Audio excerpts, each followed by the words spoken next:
Welcome to Poland Daily News. My name is Aleksander Wierzejski and welcome to the show. As 2022 is just around the corner, what better moment to take a look at what happened in Poland over the past year? From January to December, it was a year packed with memorable events. In March, the Czech Republic took Poland to court over the continued operation of the Polish coal mine in Turof. Since then, Poland has refused to pay the fines placed on it by the EU's top court. A new government has come to power in Prague and negotiations are ongoing. From the perspective of hundreds of thousands of Poles, it is impossible to abruptly cease operations in the mine. In May, the ruling Law and Justice Party presented its new economic program, the Polish New Deal, which is supposed to rebuild the economy following the pandemic. It includes measures such as a significant increase of the fixed tax-free amount to 30,000 zloty, increased spending on public healthcare, increased pensions, and new programs that will help Poles on the housing market. Some of the measures will come into force in January, such as the abolishment of building permits for houses under 70 square meters. At the start of October, inflation reached over 8% after price increases on energy, electricity, and food products. In response, the government lowered VAT on those products. Prices on fuel started falling in December, while the lowered VAT on food will become a reality in January. The Chinese city of Xi'an, with its 13 million residents, has been put under a strict lockdown as the number of new COVID cases there keeps rising. Previously, one person per household was allowed to leave the house to buy food and medicine every second day.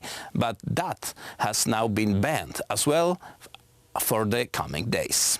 The authorities have expanded COVID-19 testing for residents across the city that is currently undergoing a very strict lockdown amid a rapid rise in infections, state media reported. Xi'an is now reporting up to 200 symptomatic cases per day. China has so far only reported a handful of Omicron infections among international travelers and in its south. The city of Xi'an has increased the intensity of large-scale screening. Since December 21st, multiple rounds of large-scale testing has been carried out, and more concealed cases have been discovered. In the current outbreak, cases found through testing account for 1/3 of total cases. Officials have banned non-essential vehicles from entering roads, and with workers forced to stay home, large semiconductor producers in the city have been forced to shut down production.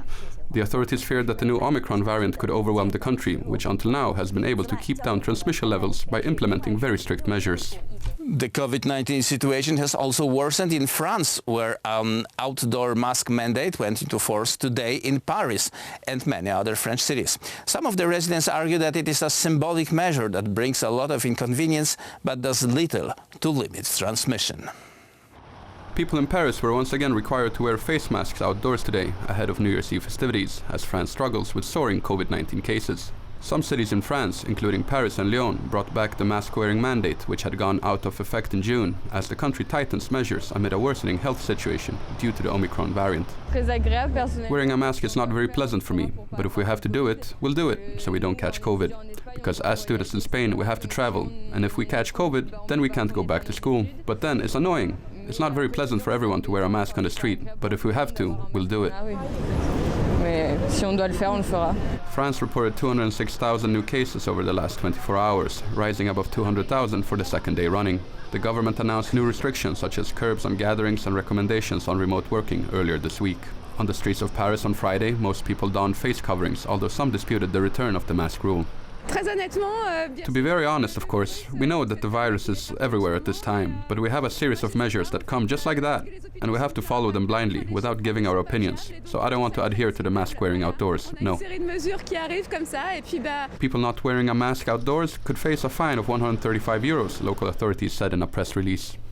Mexican officials have dismantled a giant makeshift migrant camp on the country's south near the Guatemalan border. The government decided on the measure to signal a harder stance against migrants who avoid getting registered by the Mexican authorities. Many of the migrants had been waiting in the Tapachula camp for months, which some described as a prison due to the squalid or cramped conditions.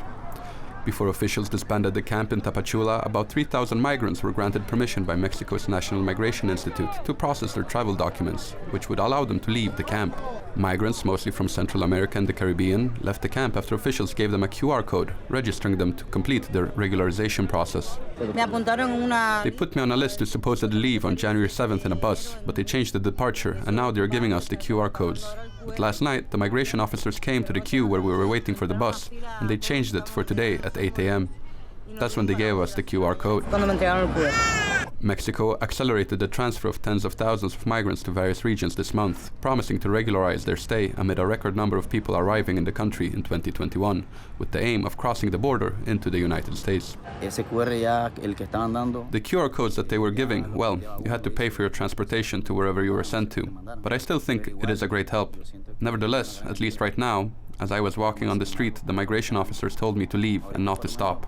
This is why we are still waiting, and we hope that God will touch the hand of every migration officer so that there will be a response. Entonces, estamos ahí esperando todavía. There were, however, dozens of migrants who said that they have not received a QR code but were still forced to leave the camp.